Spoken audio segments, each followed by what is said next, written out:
certeza, né? Ah, com certeza.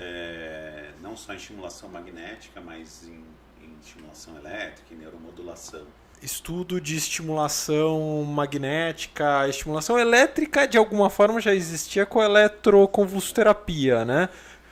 É bem interessante essa pergunta. Na verdade, assim, quando a gente fala de neuromodulação, neuromodulação clínica, geralmente a gente fala em algum tratamento que envolve eletricidade e modula atividade do sistema nervoso central. Então, o próprio ECT, né, eletroconvulsoterapia, seria um tipo de neuromodulação.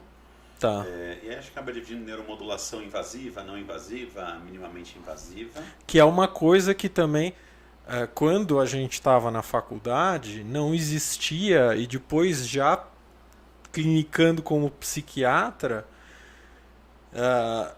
quando eu comecei a receber os pacientes com estimulação implantada, né, o DBS, né, aquilo para mim era uma ficção científica tão incrível, porque não tinha quando a gente estava na faculdade, né? Você colocar um estimulador dentro da cabeça do cara que ou trata a epilepsia ou trata o Parkinson dele, né? E hoje tem para enfim, toque, né? e hoje tem para psiquiatria, né? Distúrbios do movimento, aí no geral, né? Acho que até tinha, que a gente estava na faculdade, mas estava engatinhando, né? Então, era algo experimental, você não ia receber no consultório e tal. Então, isso eu acho muito incrível, né? Então, quer dizer, acho que para as pessoas entenderem de uma maneira geral a tentativa de estimular eletricamente o cérebro É mais antiga que os remédios. mais antiga que os remédios, tá?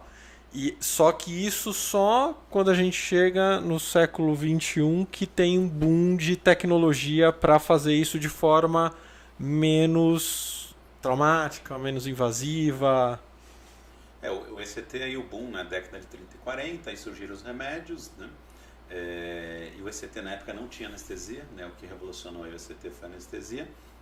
E aí, na verdade, em 85 conseguiram usar a máquina de estimulação magnética para estimular o córtex motor. Então, isso foi o Barker no Reino Unido. Então, ele conseguiu mostrar que ele conseguia fazer o que o Penfield fez com cirurgia, estimulando diretamente ali o cérebro. Ele estimulava com uma máquina não invasiva, que fazia um campo magnético, e ele conseguia contrair, por exemplo, a mão, né, o pé do paciente. Então, foi a primeira demonstração da estimulação magnética, que era uma forma, né, para provar um conceito, não era nem para tratamento. E aí, no começo da década de 90, começa a surgir o tratamento com estimulação magnética. E a maior parte dos primeiros estudos foram com depressão. Então, já foi aí para a área da psiquiatria mesmo. Tá. E hoje, o que a estimulação magnética trata? Hoje trata um monte de condição, principalmente em neuropsiquiatria. Mas se a gente for pensar, por exemplo, o Brasil, que está, né, aprovado aí pelo CFM, desde 2012 a gente tem algumas aprovações. Por exemplo, depressão, tá, em paciente unipolar ou bipolar, alucinação auditiva em paciente com esquizofrenia, alucinação auditiva refratária, neuronavegação. Então, neuronavegação, por exemplo, você faz uma reconstrução do cérebro com uma imagem, e aí o neurocirurgião, sei lá, tem um tumor para operar, ele quer saber se aquela área ele pode operar, se ele tem que tirar mais ou menos tecido. Você consegue fazer isso com a estimulação magnética para ver como é que vai ser esse desfecho de cirurgia. Mais recentemente... Porque até então se fazia isso no intraoperatório, né? O cara estava acordado sem a parte da calota craniana e o cara estimulando e ver se pega alguma área importante, né? Uma área da fala, ou enfim. Que é aquelas coisas, aqueles vídeos que circulavam na internet do cara dentro da cirurgia tocando violino para ver se ele ia perder movimento e tal, né? Ainda faz, né? Mas eu acho que a estimulação magnética consegue, alguns casos, já evitar isso. Facilitar essa parte. E agora, mais recentemente, aí no Brasil, também em dor neuropática crônica e fibromialgia também, com liberação. Tá. E se pega fora, né? Isso aqui a gente não está nem falando que tem evidência, não, porque liberação de conselho, às vezes até não é tanto só baseada em evidência, às vezes tem coisas baseadas em evidências que não estão autorizadas, mas, por exemplo, nos Estados Unidos é autorizado para tratamento de toque, é autorizado para tratamento aí de dependência de nicotina, além aí de depressão. Tá? Então isso aí vai mudar Mas eu imagino de país que para país. eu imagino que a eficácia para cada uma dessas indicações é diferente, assim. Por exemplo, eu imagino que fibromialgia não deva ser tão eficaz quanto para depressão. Depende. A fibromialgia tem uma eficácia menor, né? A fibromialgia é uma condição que geralmente é difícil de tratar, tem uma eficácia menor.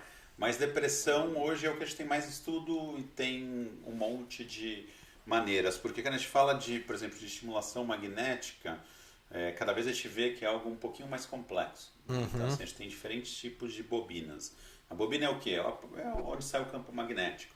Dependendo do formato dessa bobina, você pode estimular áreas mais superficiais, áreas mais profundas, uma área menor, uma área maior. Isso faz diferença porque quando a gente pensa em estimulação magnética, a gente pensa em alvo cerebral. Então eu vou fazer essa região funcionar mais, vou fazer essa região funcionar menos, vou mudar uma neurocircuitaria. Tá. Então essa é basicamente aí o que a estimulação magnética faz. Então, assim, no começo, né, a gente via estimulação magnética, a pessoa fazia aí 20 sessões, hoje a gente, nos Estados Unidos, por exemplo, fazem mais de 30 sessões no paciente com depressão, aqui a gente faz 20, com uma eficácia aí 50% a 60% desses pacientes. Em contrapartida, a gente pega estudos mais recentes, que eles usam técnicas mais novas, usando ressonância magnética funcional, fazendo mais sessões, antes de fazer uma sessão por dia, com eficácia, por exemplo, em 5 dias de 80%, estudos mais recentes. Só Algo que pode revolucionar completamente aí, até o tratamento de depressão, né? E eu estou falando de depressão. Só que aí encarece muito o tratamento, né? Quer dizer... Por exemplo, no Brasil é até logisticamente difícil fazer isso, por vários motivos aí, por questão de tecnologia, mas com certeza encarece, mas se aumenta a eficácia. Sim, então seria a princípio, como todo tratamento, né, nova tecnologia, a princípio seria mais para os casos graves e refratários e depois você vai tentando baratear a tecnologia e vai oferecendo para todo mundo, né? Que é até, eu acho que o maior exemplo que a gente tem da nossa geração é a ressonância magnética, né? Quando a gente estava na faculdade... É super caro e difícil, né? Nossa, não tinha, mano, era uma coisa que não tinha acesso, né? E hoje em dia qualquer hospital tem ressonâncias, faz ressonância assim, né? Até no pronto-socorro, né? Exatamente, até no pronto-socorro. Né? Então, sim, faz todo sentido. E qual que é a diferença entre a estimulação elétrica e a estimulação magnética? Porque existe agora uma estimulação elétrica por corrente contínua, que não é o ECT, né? Assim, o cara não é o ECT. O cara fica anestesiado, não fica? Como é que funciona? Qual a diferença entre o ECT, estimulação elétrica por corrente contínua e a magnética? Todas a gente falaria que seria neuromodulação. Tá. A não invasiva, que por exemplo, na não invasiva você não vai implantar nada Uhum. e nem tomar anestesia. A gente colocaria, por exemplo, a magnética e a elétrica por corrente contínua. Tá. O ECT a gente coloca, por exemplo, minimamente invasiva. Por quê? Porque o paciente recebe uma anestesia geral. Tá. Então acho que isso aí é importante quando a gente vai pensar. A elétrica ela é até mais antiga que a magnética, é uma coisa curiosa. Ela surgiu aí na década de 60, tem alguns ensaios clínicos, até randomizados. Assim. Mas o que aconteceu? Foi a época que o ECT estava em queda, ninguém queria falar, movimento antipsiquiatria, antimanicomial, e a era de ouro aí dos psicofármacos. Então a gente estava com remédios cada vez mais seguros surgindo, né, surgindo antidepressivo. Sim, por que o cara ia sair de casa para ir no hospital para fazer um procedimento se ele podia tomar uma pílula? Uhum. E aí então ninguém usou. Com o advento da estimulação magnética, começaram a usar a elétrica para tratar as mesmas condições da magnética, usando os mesmos pontos. Então a elétrica teve uma vantagem que ela pulou uma etapa. De achar o lugar. De achar o alvo. E o que ela faz, na verdade? Ela também ou estimula ou inibe uma região. Qual que é a diferença com o ECT e outras técnicas? Na verdade, ela é mais barata, ela é menor, a máquina é mais fácil de treinar do que a magnética. A magnética, né, quando a gente fala de efeito colateral, o principal efeito colateral que a pessoa sente é dor de cabeça ali nos primeiros dias, porque contrai muito músculo, isso acaba passando, aí dura geralmente 2, 3 dias, geralmente é leve. A elétrica, na verdade, o efeito colateral principal, você sente formigamento quando você liga por alguns segundos e a pele fica vermelha por uns 5, 10 minutos e some. Então, às vezes, o paciente nem vê o efeito colateral.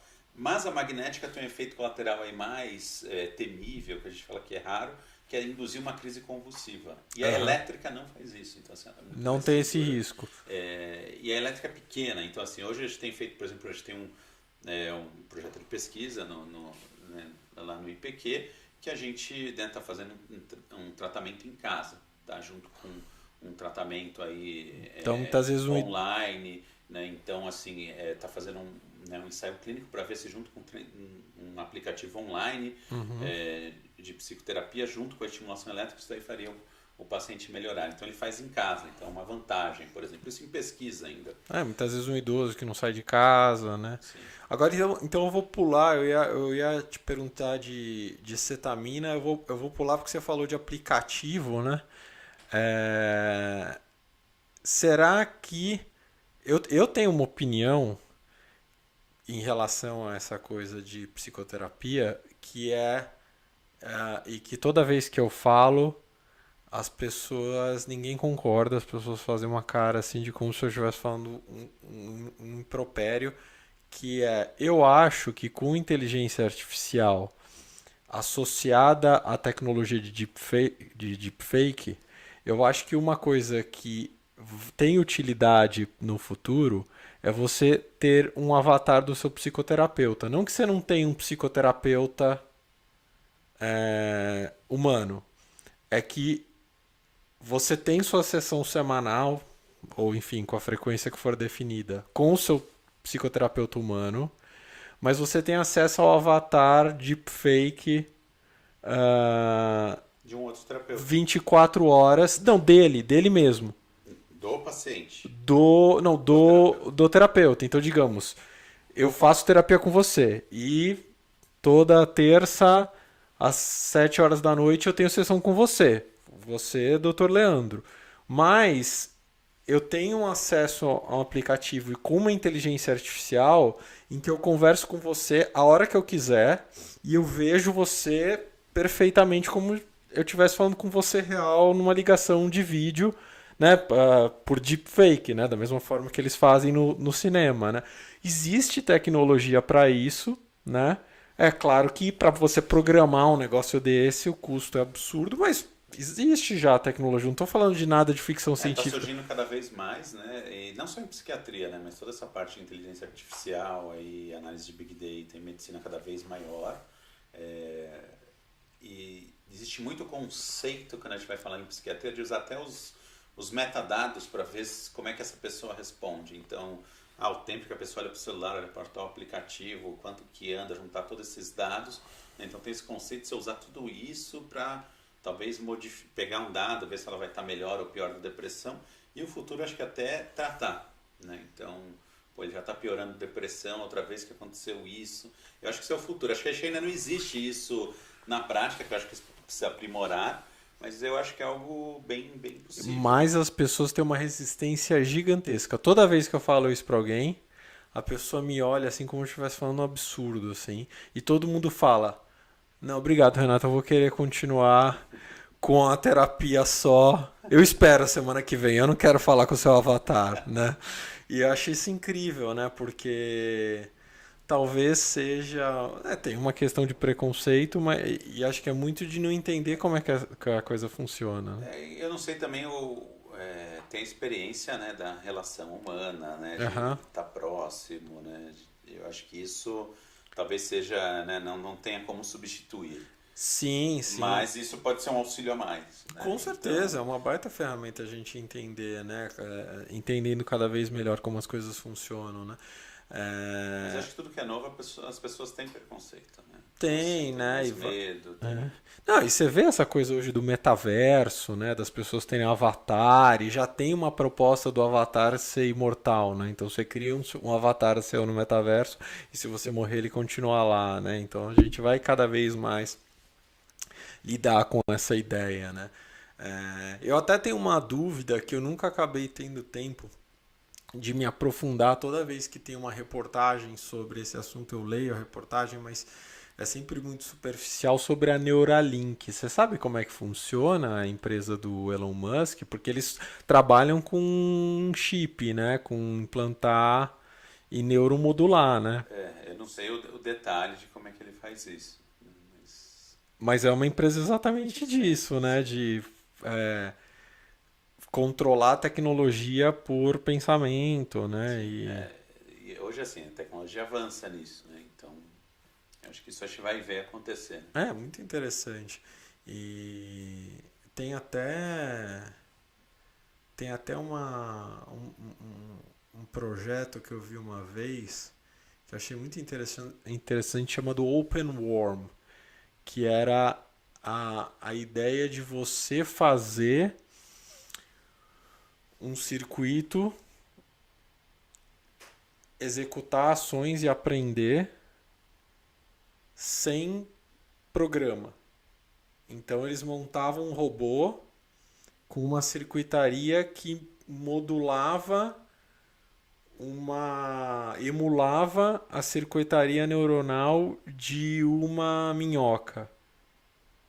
E aí eles faziam isso, né, que é um sistema nervoso bem simples, né, um cordão nervoso tal, que quando bate numa coisa reage, né? Então ela vai caminhando só reagindo aos estímulos do ambiente. Aí fazia um robô que mimetizava e o robô aprendia sem uma linha de código, né, de programação, que é uma coisa meio maluca. Eu não consigo entender como é que isso pode ser possível. Mas. Bom, a gente nasce sem código. Então, isso, exatamente, né? A gente nasce sem código também e cria toda uma psique, né? E as pessoas têm dificuldade de lidar com isso também, de entender, né? Tanto que a maior parte das pessoas, na prática, por mais que se você perguntar para ela de onde vem os seus pensamentos, de onde vem a sua psique, por mais que muitas possam responder vem do meu cérebro, mas não é assim que elas se comportam, né? Elas se comportam como se fosse uma coisa separada, né? Com um paradigma cartesiano, né? Eu tenho um corpo e eu tenho uma alma, né? E quem pensa é a minha alma. Mas voltando aí à questão, então, dos tratamentos mais de ponta, né? Eu acho que a gente só não falou da ketamina ou cetamina, né? As duas pronúncias aí são corretas, né? Que também acho que tem uma história parecida com essa coisa da estimulação, né? Que é uma droga antiga, um anestésico antigo, também lá da metade do século XX, que de repente, no começo do século XXI, começa a surgir relatos de resposta de depressão grave ao uso e aí teve um estouro muito rápido, né, de pessoas pesquisando o assunto, né? E aparentemente é muito eficaz, né? Então assim, tem surgido até, né, medicações aí, né, envolvendo cetamina, né? Agora tem a esquetamina. Esquetamina nasal. O que acontece que acho que é um pouco diferente, que era algo usado para outra situação, né, para anestesia, e eu acho que pesquisaram, e é um anestésico que é um pouco psicodélico, vamos dizer, né, porque a pessoa quando está sob o efeito, tem aqueles efeitos... Ainda as infusões hoje, deixa eu arrumar o seu microfone aqui, ainda as infusões hoje dão... Os efeitos dissociativos dão sim. O protocolo de hoje ainda dá. Hoje está fazendo mais subcutâneo, né? Mas endovenoso mesmo. Mais endovenoso mesmo? Tá. Endovenoso e agora o nasal com a esquetamina. Né? Então ainda dá, mesmo a dose que é muito menor acaba dando esse efeito os efeitos colaterais principais. O que eu acho que aí é o grande medo e não foi usado é que teve todo... Né, e agora está ressurgindo também os usos dos psicodélicos em psiquiatria, né? Então saindo estudos grandes, por exemplo, comparando psilocibina contra estalopram, sendo publicado no New England, né, com um efeito aí parecido, de eficácia. De eficácia, mas e de efeito colateral? Então, segundo o estudo deles, teve até menos efeito colateral, psilocibina. Mas acho que é aí que entra o ponto, né? Se você pega a década de 60, tinha um monte de ensaio clínico, né? Um monte. Tem até meta-análises que fizeram com uso para alcoolismo, para depressão. Mas o que esse pessoal novo, me corrija se eu estiver falando uma besteira aqui, mas o que esse pessoal novo argumenta é que a dose era muito maior. A dose era maior, já tinha essa questão de usar microdose, eu acho que os estudos não eram tão controlados, mas o que aconteceu na época foi aquilo, né? Um monte de casos de dependência, que acho que esse é o medo, inclusive hoje, né? Assim, o meu medo hoje, né, quando o paciente faz a acetamina, é ter uma dependência. E estudos mostrando, porque a ideia inicial não era o cara fazer uso contínuo, né? Não é. E Por aí, exemplo, a esquetamina nasal já tem estudos contínuos, né? Assim, de 4 anos, é uma coisa maior. de esquetamina eu não vi, mas de ketamina aparentemente tem efeitos colaterais que parecem o efeito colateral do abusador de longo prazo, né? De déficit cognitivo, É que tem menos, né? Da acetamina tem menos estudo de longo prazo. Ah, tá. Tem talvez até mais de curto prazo, mas tem menos de longo prazo. Sim. O que coloca em dúvida, acho que tem alguns medos, né? Então, por exemplo, abusador de cetamina, que usa uma dose muito maior, pode ter, por exemplo, cistite, né? Intersticial, né? A gente sabe, pode ter esses quadros. A gente não sabe, né? Se a cetamina com uma dose menor seria isso ou não, né? Então, isso é uma resposta para o futuro. Então, tudo isso que é novo, né? Eu acho que assim, a gente também não pode ignorar o benefício, como eu falou, tem uma eficácia, diminui o risco de suicídio, né? Às vezes, por exemplo, pega o Brasil, que às vezes você não tem onde internar, às vezes é difícil né, manejar um paciente com suicídio. Você diminuir isso de forma rápida, como a cetamina funciona, é muito importante, né? Tanto para aliviar sofrimento, às vezes até do ponto de vista de saúde pública. Contudo, acho que ainda falta muito eu acho que falta muito investimento em pesquisa, até para a gente saber segurança real paciente que tem que usar, porque a gente vê quando também surgem essas medicações mais psicodélicas ou naturais ou que mexem com os estados de consciência, parece que as pessoas gostam e vão atrás, né? Não sei você, o que vem paciente, né? Monte. Às vezes quer tomar canabidiol, mas nem fez tratamento de primeira linha. E não entende que tem um monte de efeito colateral, não entende que a eficácia terapêutica, dependendo da indicação, não é a mesma dos tratamentos tradicionais. E aquilo, e às vezes a gente não sabe a segurança a longo prazo. Então acho que é a mesma coisa que a cetamina. A gente vê que tem um monte de gente que quer fazer para tudo, acho que vai resolver, e também não é bem assim. Eu tenho porque várias dessas, bem mencionado o canabidiol, né? Várias dessas formulações de canabidiol tem uma concentração pequena de THC, né? Que a gente sabe que é uma substância psicoativa com efeito deletério para o cérebro, né? E aí, para mim, fica muito difícil me convencer a prescrever, porque muitos desses casos que têm indicação de uso de canabidiol são casos de espectro autista, de transtorno positivo desafiador, de alterações comportamentais em criança. Fica muito difícil me convencer a usar uma formulação que tem THC. Existem formulações sem THC? Existem, mas... que essas condições às vezes não tem nenhum tratamento. Mas é a minoria das formulações. Mas às vezes não tem, tem sei lá, adolescente que quer tratar ansiedade com cannabis medicinal. Né? Sim. Então, assim, e tá é um grupo de risco para THC que a gente sabe. Né? Sim, exatamente. E tem cada vez mais, não sei se você tem a mesma impressão, cada vez mais tem chegado, porque agora está enchendo de empresa importando, né? Cada vez mais o produto carro-chefe dessas empresas que estão importando canabidiol, cada vez mais tem sido o tal do full spectrum, né? Não, mistura tudo, pum, e que resolve o problema deles, mas não sei se resolve o problema dos pacientes, porque, né, assim, mistura tudo aí. Assim, você vê o pessoal que tem mais experiência, mão com isso, fala que é importante o THC, o full spectrum, mas na hora que você vai olhar a pesquisa, falta, né? Então, assim, de novo, aí a gente peca na... eu acho que o canabidiol, ele entrou, né, a cannabis medicinal, ele entrou não por vias normais em nenhum lugar. Então, ele entra geralmente por via que alguém começa a processar, ou como fitoterápico, e aí você perde todo o controle. Né? A mesma coisa quando você pega vitaminas, melatonina, o pessoal sai tomando aí a torto e direitas, e isso pode ter um malefício. Né? E não tem um controle tão grande. Né? Eu acho que esse é o problema. O problema não é usar ou não. Mas é que às vezes fica em dúvida, né? Mesmo dose, né? Quando a gente pega a dose, por exemplo, né? Que é algo que é um pouco mais estabelecido que a epilepsia, alguns casos de epilepsia generalizadas da infância, que a gente sabe que funciona, a dose é, por exemplo, 20 mg por quilo, mais ou menos, né?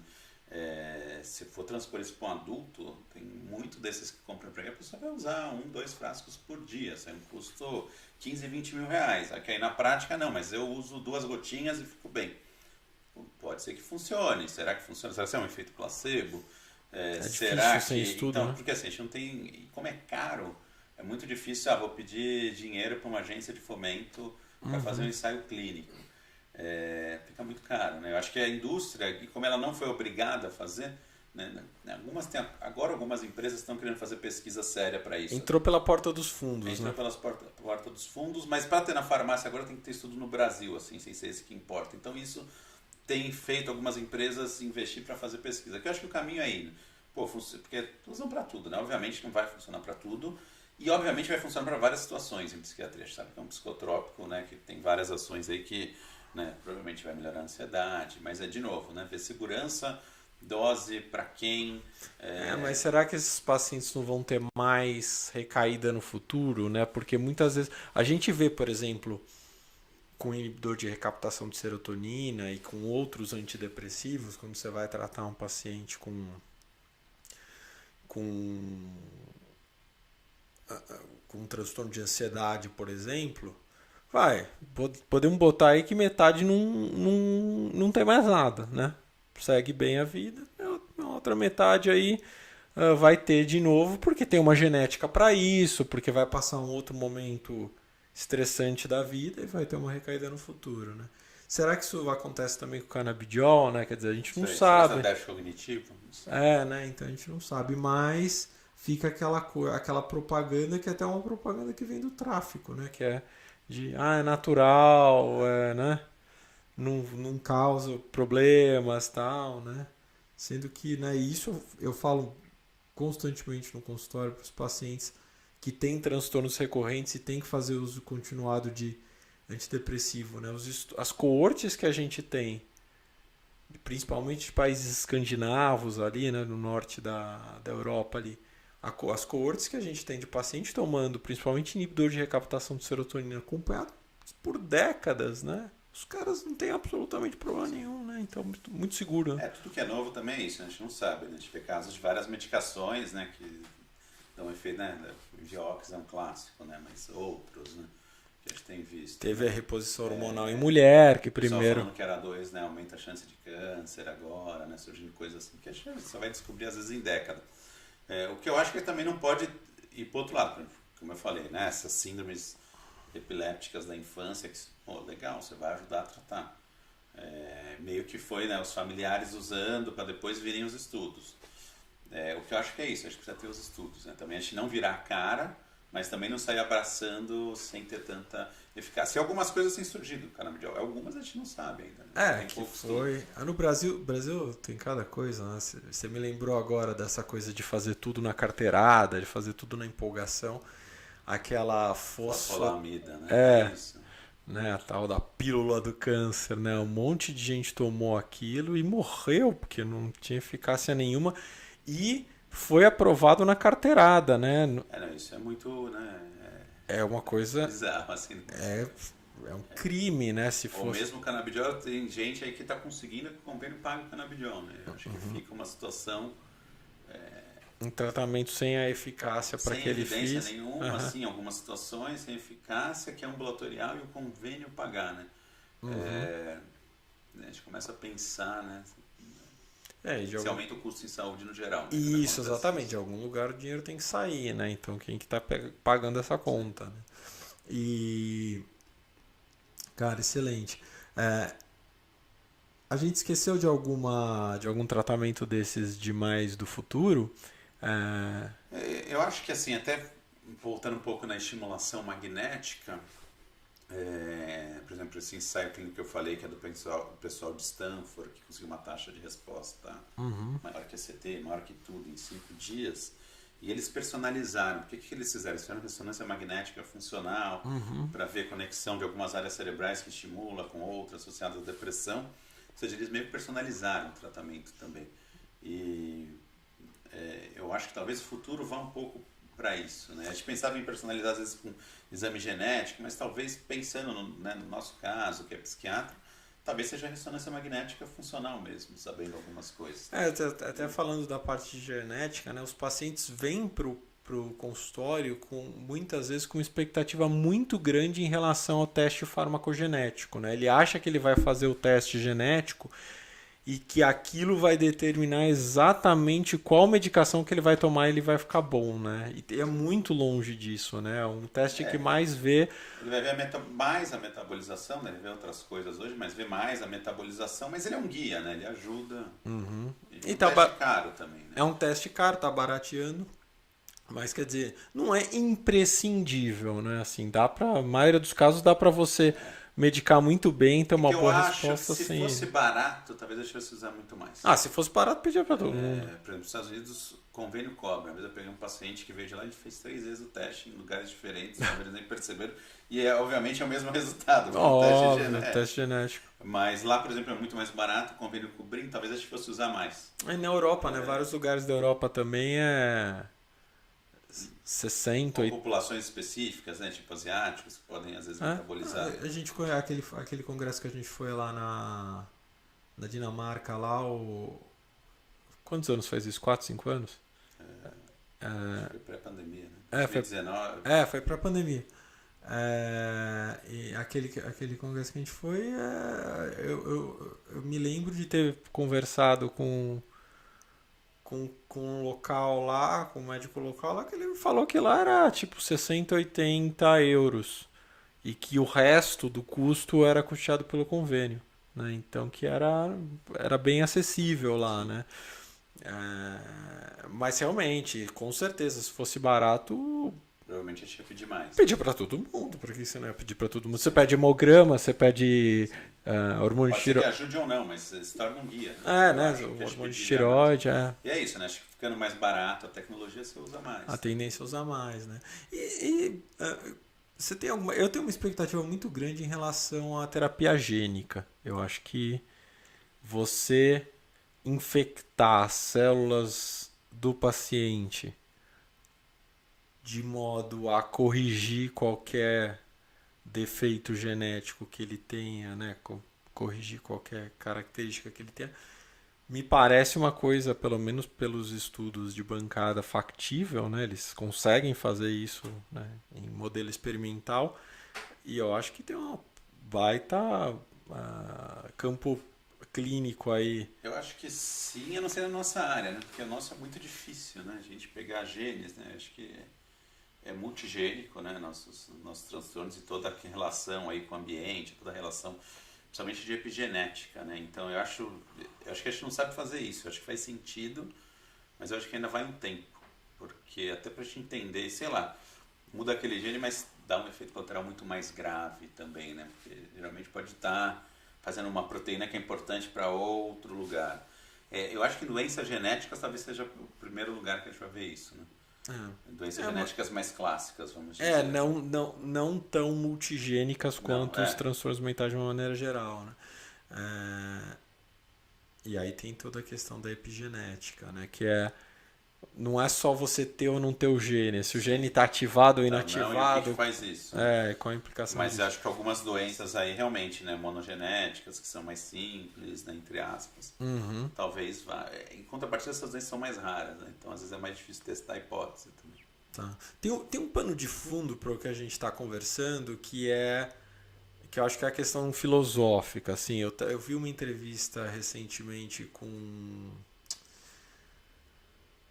um neurocientista que escreveu um livro sobre a relação entre os hemisférios cerebrais, né? Eu até aprendi uma coisa muito interessante que eu confesso minha ignorância que eu não sabia com ele, que a heminegligência é muito mais comum quando você tem uma lesão à direita. Porque é só nos destros, é só o hemisfério esquerdo que é heminegligente, né? O hemisfério direito ele vê os dois lados, né? O hemisfério direito ele é mais integrativo, o esquerdo que é mais burro, né? E, normalmente quando você tem uma lesão à esquerda e fica negligente é porque o cara é canhoto, né? Porque o cara é dominância à direita. E ou eu não sabia disso, eu não me lembrava disso. Mas esse cara, que eu não vou lembrar o nome, daqui a pouco eu lembro, ele falou, eu vi uma entrevista com ele falando que tá na hora da ciência, de uma maneira geral, a filosofia se reencontrarem. Acho que até essa questão da pandemia trouxe um pouco isso. Assim, talvez uma das coisas que contribua para o descrédito das pessoas no método científico é que o método científico ficou sem norte, né? Ele ficou ensimesmado dentro dele, como se o método científico fosse dar as perguntas. O método científico dá as respostas, mas quem que dá as perguntas, né? Eu acho que tem essa intersecção, né? Não há dúvida, né? A filosofia também dá as respostas e muitas vezes as perguntas. A filosofia mas a filosofia, a função da filosofia não é dar as respostas, a filosofia é dar as perguntas. Então eu acho que assim, a ciência muitas vezes pode até responder essa parte da filosofia. Não, a ciência tem que responder, mas assim, a postura muitas vezes até pedante, né, de certos pesquisadores, cientistas, de querer dar pitaco, né, no comportamento das pessoas ou na vida das pessoas. Fala assim, não, mas isso é baseado em ciência. Não, o resultado da pesquisa diz isso aqui. O que você está mandando as pessoas fazerem, ou querendo obrigar as pessoas a fazerem, é a sua opinião pessoal, né? Assim, dividir um pouco essas coisas, né? De como, né? De como que vai se viver e tal. E até de autoridades políticas, né? Aqui em São Paulo a gente escutou isso à exaustão, o governador falando, não, a ciência falou assim. Não, quem está falando é você, usando a bandeira de ciência para... falta também a precisão do que tem ciência, né? Que o pessoal às vezes extrapola, né? Isso é uma questão de interpretação também, né? Então, também tem o contrário, né? Todo mundo virou meio, né, sem expert aí. O cara, né, Covid. Os especialistas de rede social, né? E os coitados dos especialistas de verdade se descabelando, né? Mas isso é legal a gente refletir sobre isso, né? Porque quando isso junta com essa guerra de narrativa que a gente tem hoje, né? Gera essa confusão que a gente está vivendo, né? E isso acho que tem muito a ver com saúde mental, né? As pessoas, sob esse aspecto, estão muito perdidas, né? Como as coisas mudam muito rápido, você não constrói uma etiqueta, né? De como se relacionar, né? E as pessoas ficam confusas, né? Os jovens, os adolescentes, os jovens, assim, chegam cada vez mais perdidos, né? Desestruturados, perdidos, né? No consultório. Acho que é muito difícil, né? Para os jovens hoje, né? A nossa época era melhor, né? Acho que primeiro é muita informação, né? Assim, as mídias sociais acho que dificultam. Eu tenho dificuldade de lidar com o meu WhatsApp, né? Às vezes não dou conta, né? Imagina, né, um adolescente com muito mais informação, ou por exemplo, né, hoje, né, um bullying na nossa época, ali na hora da aula, vai embora, acabou. Agora continua, né? A pessoa vai ficar para sempre, tá uma dimensão absurda, até de pessoas que você não conhece. Então acho que é muito mais difícil lidar com informação, lidar com essa diversidade, lidar com as mídias sociais também que plantam, né? Só no Instagram lá tudo lindo, né? Parece que a pessoa, todo mundo é feliz, tudo colorido, né? Então também dá uma falsa sensação de realidade, né? Isso é muito difícil para, né, para quem não viveu. Acho que a gente tem até uma vantagem, que a gente viveu o modo analógico e digital, né? Então dá para comparar bem, né? E até autocontrole, né? E não só mídia social, tipo streaming, né? Sei lá, eu, né, queria ver o desenho do He-Man, era naquela hora, tinha que ligar, ver, depois eu ia estudar, né? Hoje, se eu quiser, eu maratono o desenho do He-Man 60 vezes, né? Então, assim, é um autocontrole que a gente não precisava ter, né? Eu acho muito mais difícil. E que não tem maturidade, muitas vezes, neurológica, né? Pra ter, né? Eu vejo isso em casa. Você que é pai agora, você vai ver, eu vejo isso em casa com meu filho, né? É muito interessante esse processo de construção de autocontrole. Sim. Porque o autocontrole, ele, ele vai sendo internalizado. Você falando não, você colocando limite, e muitas vezes esse limite não sendo aceito, e vem o choro, e vem a birra, mas é um processo de internalização desse autocontrole, né? E muitas vezes, assim, você se beneficia. Claro que é desconfortável se ouvir seu filho chorar, né? Ou de fazer uma birra e tal. Mas você se beneficia muito de entender o processo, né? Que aquilo faz parte do processo que ele está internalizando e que muitas vezes, se você der o adequado acolhimento, aquilo vai ser internalizado melhor e você vai acompanhando e quando você vai ver, o cara tá fazendo, entendeu? Você, tá, né, você vira para ele, né, fala, né, ele tá com o iPad lá assistindo o desenho dele, você fala, cara, tá na hora de você dormir, né? Ele olha para você e fala, 2 minutos? 2 minutos. E beleza, e aí 2 minutos, deu 2 minutos, ele desliga e vai escovar o dente e vai dormir. Então, tem todo um processo. Quantas vezes o cara chorou outras vezes para ele conseguir internalizar isso? Então, eu acho que precisa de muito mais autocontrole hoje. Muito mais. Eu tenho pacientes, vários pacientes, claro, né? Uma amostra enviesada, né? De consultório de psiquiatria. Eu tenho vários pacientes que a vida social é predominantemente online. Isso me assusta Uma absurdamente. boa parte. Né? Absurdamente. Eu tenho muito medo disso, assim. E os meus filhos são pequenos, então eles não têm ainda isso, mas eu tenho muito medo, assim, de que eles tenham.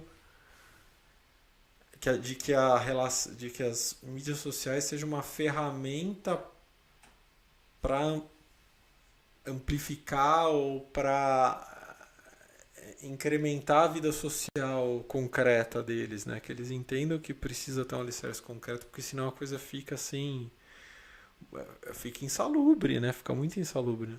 Eu não sei se o cérebro tem estrutura para viver só no A gente virtual. vê se, né, é óbvio que não dá para fazer uma correlação aí direta, mas o aumento da taxa de suicídio em adolescente coincide com o aumento das mídias sociais.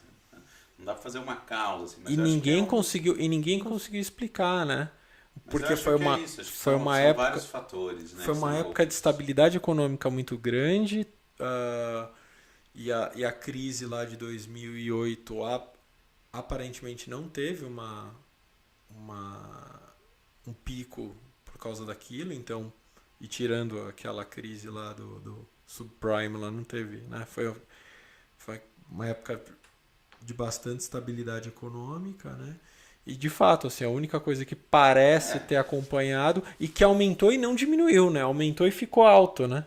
e provavelmente continua aumentando, né? Tudo bem, teve umas flutuações aí na época do Covid, mas continua aumentando, né? A taxa continua aumentando. Vou aqui te perguntar então sua opinião de uma coisa que é controversa, que é a postura de do pessoal, inclusive lá do Instituto de Psiquiatria do Hospital das Clínicas da USP, que no começo da pandemia, na minha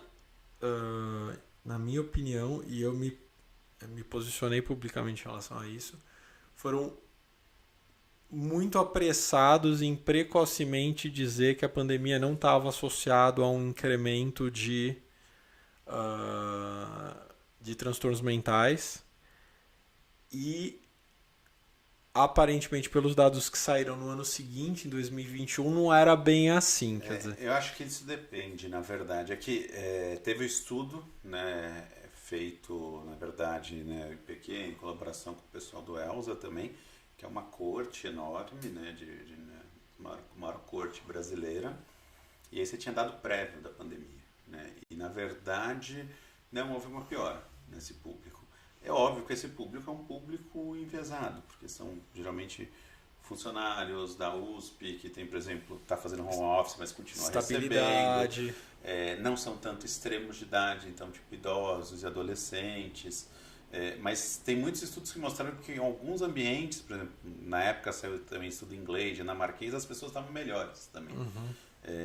Eu tenho alguns pacientes que ficaram melhores, preferem, que são mais fóbicos, e a gente vê agora, por exemplo, tem uma grande dificuldade os adolescentes voltando para a aula, como é difícil. Porque assim, ficou um tempo sem fazer prova, ficou um tempo sem socializar, sem ter que ficar ali sentado, e aí isso teve uma piora. Então, se for até comparar a pandemia agora, parece que a pandemia tinha melhorado.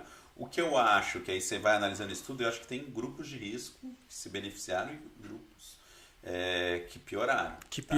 Então, tem grupos que claramente pioraram. Porque assim, quando a gente viu o estudo, assim, parecia que todo mundo, né? Você falava para os colegas, né, psiquiatras, psicólogos, todo mundo parece que estava trabalhando mais. Aí você vê um estudo que você fala, pô, que foi super sério. E aí você fala, pô, alguma coisa não está pegando. Mas eu acho que aí, de novo, o que a gente falou de ciência, entender quem que era aquele público. Porque acho que aí o pessoal generaliza também. Eu acho que foram irresponsavelmente precipitados. E caras bons, não vou citar nomes aqui, mas caras bons, caras que a gente conhece, tem contato direto, que a gente sabe que o cara é bom. Eu acho que depende, então. Acho que também não sei o quanto que não amplificam. Ninguém piorou, ninguém. Que não é tão simples, né? O muito cara mais sair difícil. na grande mídia e falar, não tem. Calma aí, não é o que a gente. Que é isso, né? Não era o que a gente estava. E a população é assim, o estudo foi assim. Acho que aí tem que ver. Mas, por exemplo, tem muitos estudos que mostram que os adolescentes, por exemplo,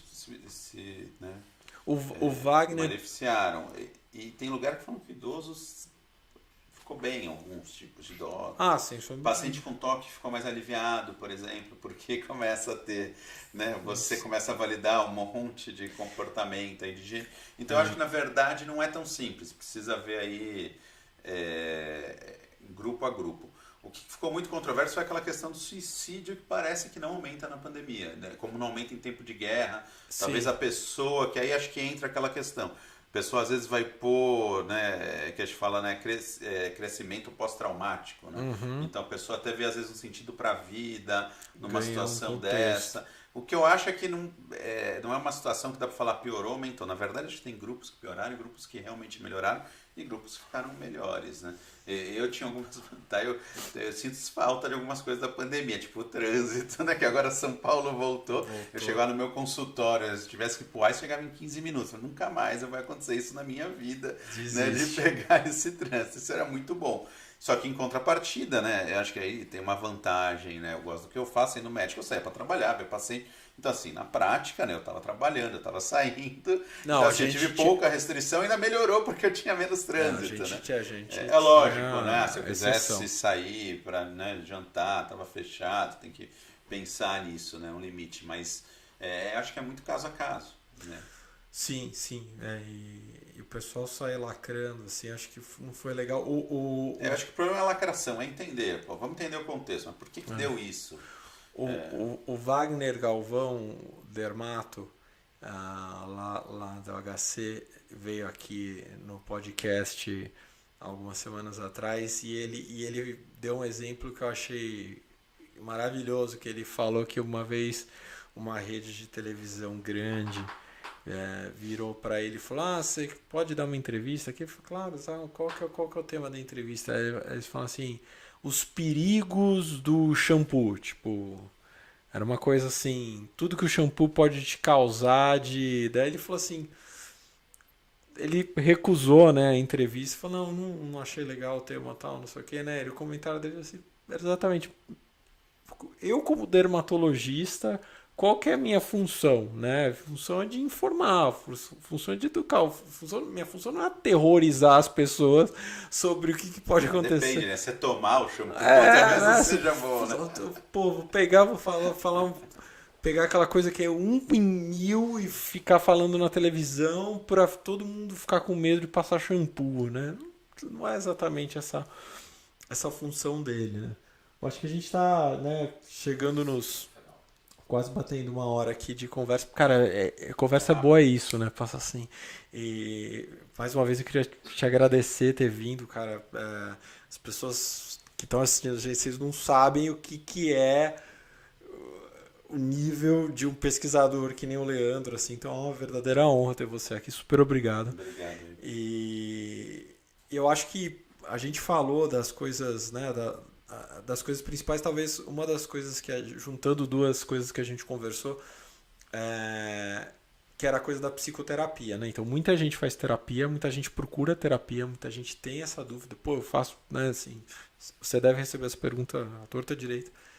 Pô, eu quero fazer terapia, eu preciso de terapia porque, sei lá, eu tenho problema de relacionamento, eu tenho ansiedade e tal, né? E que tipo de terapia que eu procuro, né? Como é que você vê essa questão da evolução da psicoterapia daqui para frente? Porque tem muitas linhas de psicoterapia, algumas têm evidência científica de eficácia, outras não têm. Mesmo assim, minha impressão pessoal,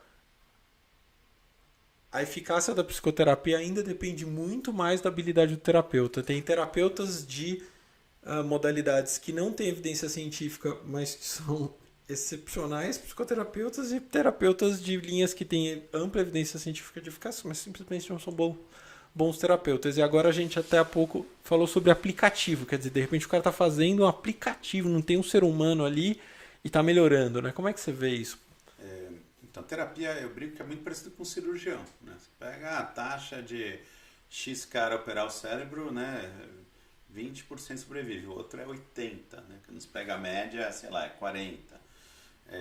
Terapia, eu acho que, óbvio que tem a técnica, que tem evidência, às vezes, né, o cara quer fazer uma terapia, uma coisa muito específica, você vai pensar naquela técnica, mas depende, obviamente, da habilidade do terapeuta. E acho que na terapia, além da habilidade, também tem a pessoa. Às vezes que um paciente eu vou encaminhar para terapia, eu penso quem que seria aquele perfil. Porque, sei lá, aquele paciente vincula mais com homem ou com mulher, uma pessoa que é mais desse estilo ou do outro, mesmo sendo o mesmo tipo de terapia, mesmo tendo uma habilidade grande. Então, eu acho que é muito individual a terapia. Mas eu acho que, obviamente, depende muito da habilidade. Eu acho que o bom terapeuta, na verdade, ele não fica tão, né, cego sobre a linha que ele faz, tem que ser isso aqui é a Bíblia. Eu acho que aí você fica muito fechado. Até por isso, está surgindo coisa nova. Pô, será que isso aqui pode ser uma ferramenta, né? Acho que o terapeuta ele vai ter uma ferramenta aí de técnicas, né? Tudo bem, né? A gente pode falar das comportamentais, das psicodinâmicas, mas a gente vê que o bom terapeuta, geralmente, ele mistura as duas coisas. E né? o bom psiquiatra é aquele que sabe indicar um bom psicoterapeuta para o paciente, né? Assim, frequentemente eu atendo pacientes, eu sou psicoterapeuta cognitivo-comportamental, frequentemente eu atendo pacientes no consultório que eu não indico terapia comigo, eu indico terapia com a equipe. Tranquilamente, tranquilamente eu posso dizer que esse caso, a melhor evolução não vai ser fazendo terapia comigo. E casos em que eu falo, olha, minha sugestão, vamos dar sequência aqui que a gente consegue o tratamento, mesmo que esse cara vá ser medicado, mesmo que eu vá medicá-lo, vamos dar sequência aqui que a psicoterapia aqui vai dar jogo, né? Mas isso é muito experiência, muito... Daí entra o elemento humano, né? Sim. E às vezes não dá match, né, com o terapeuta, aí precisa não bate o outro. Santo, né? Eu falo para as pessoas, terapeuta é um cara que você olha para a cara dele e você pensa, esse cara vai conseguir entender o que eu tenho para falar. Se não, troca de terapeuta, né? Você está gastando seu tempo, né? Não tem. Eu já fiz terapia com um terapeuta muito gabaritado e que não chegou nem perto de bom andamento de terapia com outro terapeuta que era um terapeuta bom, obviamente, mas que não era o bambambam. Né? Então, realmente. Cara, fala o que você quiser, faz a consideração que você quiser, as pessoas assistindo, a gente depois sobe os cortes nas redes sociais, tal, tem quase 400 mil seguidores. Então, recado que você quiser dar para o pessoal, para o grande público, assim, em relação à saúde mental, ou, enfim, o que você quiser. Não tem nenhum tema assim. Mas eu estava lembrando aqui, acho que falando dos terapeutas, né? Tem uma colega aí, não vou falar nomes aqui, mas que assim, né, faz terapia de linhagem psicodinâmica, mas nitidamente pega um paciente de toque junto, ela orientando exposição, assim, dando uma interpretação psicodinâmica linda. Você fala, e é uma baita terapeuta. Aí você fala, só mudou o nome ali, né? Ainda ficou mais bonito, juntou as duas coisas. Ainda ficou mais romântico. Ficou sensacional, né? Então, eu acho que é isso, né? A pessoa ter esse jogo de cintura de saber como... Excelente. Eu tenho estudo com isso, né? Tem estudo de pegando psicoterapeutas de linhas diferentes, e filmando o atendimento. Então você pega aquela sala tipo de sala do FBI aí com vidro falso. E você filma o cara atendendo, o comportamento dele dentro da sessão, entrevistando um ator, né, para ter o fator de homogeneidade das sessões. E você compara um psicodinâmico inexperiente, um psicodinâmico experiente, um TCC inexperiente e um experiente. E a semelhança do comportamento da sessão é maior entre os experientes e os inexperientes do que entre os da mesma linha, né? Então, a questão é você ter uma expertise maior, uma experiência maior e não ser muito doutrinário mesmo dentro da tua linha, né, cara? Mais uma vez, super obrigado. Eu quero agradecer a todo mundo. Deixe os comentários, compartilhe, deixe o like, siga a gente. E até semana que vem, pessoal. Boa noite. Tchau, tchau.